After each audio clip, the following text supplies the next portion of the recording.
an obsession to build a world that makes sense. We want our city to be credible before making a game. We call it a world-first approach.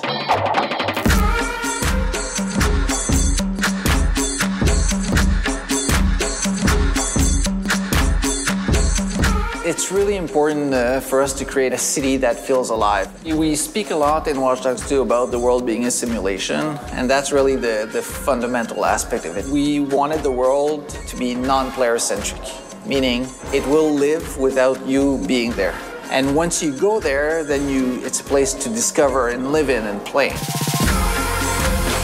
The world of Watch Dogs 2 was a big challenge because it's twice as big as Chicago was. So we have the Marine County, more organic at the north. We have Oakland, we have San Francisco, and also Silicon Valley. Each region has its own flavor. So San Francisco is the more colorful, Mission District is more Mediterranean revival. The variety with the architecture in San Francisco is huge because it's the quintessence of each district. One thing that we did in Watch Dogs 2 to continue to push our ability to convey a real world, as we did a lot more research. We send many people just to scout the area to make sure what we're doing is credible. We went there several times. We had teams going there for us, doing interviews as well. Dig into certain people of San Francisco that we thought were interesting, just to inspire ourselves about the mindset. We really wanted to hit the vibe, the major landmarks, the feeling. We took a lot of pictures, we did a movie, we visit some secret place. We work a lot with street art, the murals, the graffiti. We went as far as sending a guy with a GoPro on his helmet to go through all the streets so we get the vibe. You need to have the vibe, the people in it. When you're really in San Francisco, if you go downtown San Francisco early in the morning, you're gonna feel like there's not much people. Some hobos are in there, they're very colorful. This time around, I think people will feel like not only the place is beautiful, but the personalities of the people around will relate with the people who understand how the vibe of San Francisco and the Bay Area works. One of the things I wanted to push forward in Watch Dogs 2 is make sure that the world would offer many different stories, many different things to discover. The whole progression of the game is about world exploration.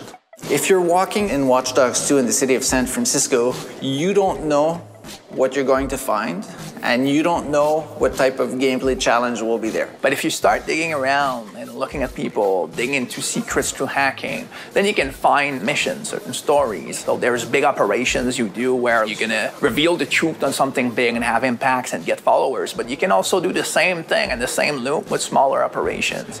And these will dig into more like specific subject matters, like exploring gentrification in San Francisco and tied with technology, or dig into certain mysteries and interestingly inspired stories about hacking and these kind of stuff. And on top of that, then you can do the activities. So e-kart racing, sailboat racing, drone challenges, dirt bike as well. If you open your phone, you can do Scout X, which is basically visit the landmarks of the Bay Area. So you're exploring the world, and now you're finding stories that you can do.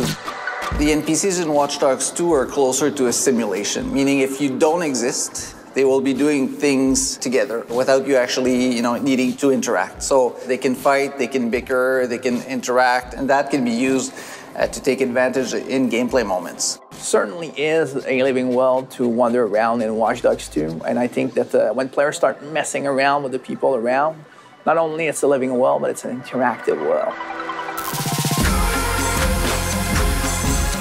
Like being able to wander around in an open world is a place where players want to get surprised.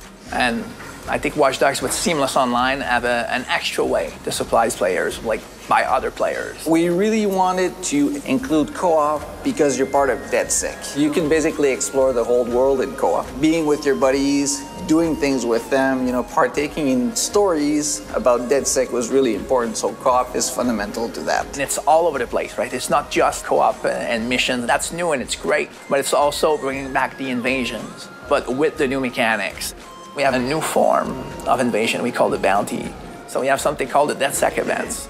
So we're really excited about how those possibilities can fit, because in the end, even after the narrative has been consumed and all of these things, the simulation in the system stays. So the best stories that comes about Watch Dogs 2 become stories about players, because it's always the case. It's the ideas of millions of players combined together that blows our mind.